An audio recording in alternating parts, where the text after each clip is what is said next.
High viewers. Shilpa Shetty భర్త రాజ్ కుంద్రా ఇతను మొన్న మధ్య బ్లూ ఫిల్మ్లు తీశాడంటూ ఒక ఓటీటీ ప్లాట్ఫామ్లో ఒక యాప్ను వాడి అసలు ఏ రకంగా చెలరైపోయాడు ఏంటి అన్న దానికి కేసు సంబంధించి విచారణ నడుస్తూనే ఉంది.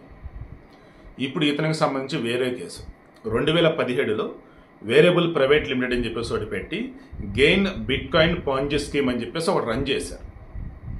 దాని ద్వారా ఈ బిట్ కాయిన్లకు సంబంధించి మీరు ఇన్వెస్ట్ చేస్తే నెలకి 10% మీకు లాభాలు వస్తాయి అని చెప్పేసి గొర్రెల మందలాగా మల్టీ లెవెల్ మార్కెటింగ్, ఇదిగో నువ్వు ఎంతమందిని జాయిన్ చేస్తే నీకు అంత వచ్చింది, నీకు నెలకి ఎంత వచ్చిందని చెప్పి నమ్మించి ఢిల్లీలో ముంబైలో నా సామిరంగా 6,600 కోట్లు దాదాపు లాగేస్తారు జనాల నుంచి.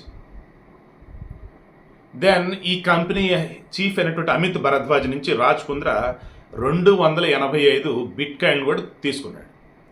ఈ 285 బిట్ కాయిన్లను వాడి ఉక్రెయిన్లో ఏకంగా ఈ బిట్ కాయిన్లకు సంబంధించి ఒక మైనింగ్ ఫామ్ నడపాలని చెప్పేసి ప్లానింగ్. వీటి వాల్యూ వచ్చేసి ఇతని దగ్గర ఉన్న 285 బిట్ కాయిన్ల వాల్యూ వచ్చేసి 150 కోట్ల రూపాయలు. Already Amit Bharadwaj remaining batch ఎవరైతున్నారో అందరి మీద కేసులు నమోదైనవి. ఇందులో ఎవరు ఇన్వాల్వ్ అయినారు ఏంటారు అన్నప్పుడు రాజ్ కుంద్రా తేలింది. Prevention of money laundering act 2002 కింద కేసు ఫైల్ అయింది.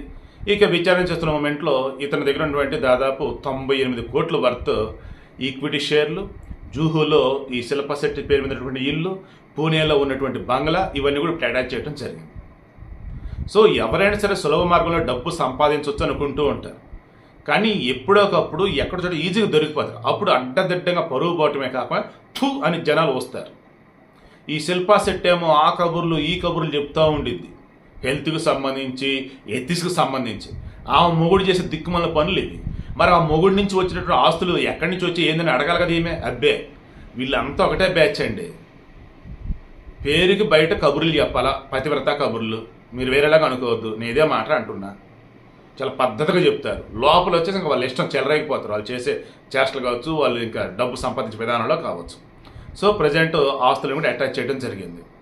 ఇంకా ఇందులో ఎవరెవరు ఉన్నారు ఏంటి మొత్తం కూడా లాగుతూ ఉన్నారు. సో మీలో కూడా ఎవరైనా కానీ ఈ ఇన్వెస్ట్మెంట్లు చేయటాలు, మల్టీ లెవెల్ మార్కెటింగ్లో నెలకు అంత వస్తాయి, నెలకు ఎంత వస్తాయి, ఇటువంటివి కనుక వింటూ ఉన్నా, మీరు అందులో ఉన్నా, దయచేసి ఏదో ఒక విధంగా బయటపడతానికి ట్రై చేయండి.